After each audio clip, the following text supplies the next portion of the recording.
Panie, proszę przyjdź, serce Ci otworzę, chcę, byś mieszkał w nim, ze mną zawsze był.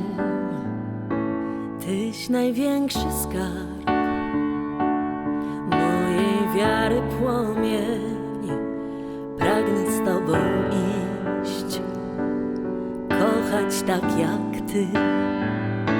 Tak wiele dałeś mi, a ja nie umiem przyjść, by poprzez grzechu mrok podać Ci swą dłoń.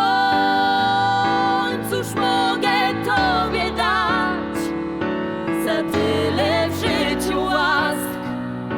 Wiem, serce Jezu weź, chcę, by kochało Cię